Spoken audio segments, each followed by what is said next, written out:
We're on the C10. We're working on getting the front runner all mocked up, get everything bolted to the motor just to see where it's all going to sit. Then we're going to set the radiator in, see how everything lines up and where it fits, and then we'll figure out our mounting system for the radiator.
So I decided to give Travis a little help on the C10. We needed to make some radiator brackets.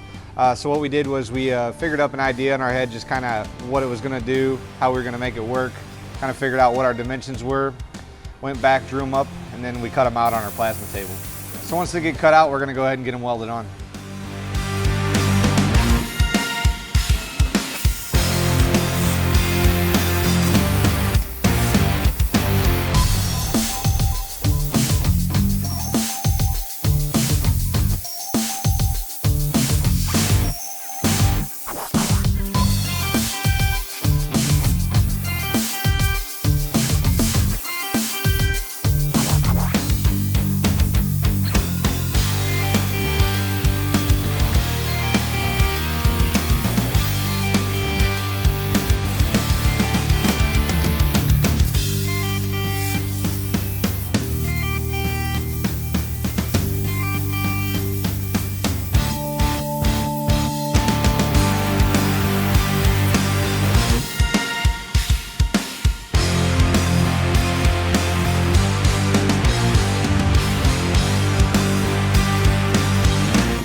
Thanks for coming to our YouTube page. If you like what you see, make sure to subscribe. If you want notifications, click on the bell. If you want to buy some cool merch, click on the info card, or you can click on the link in the bio.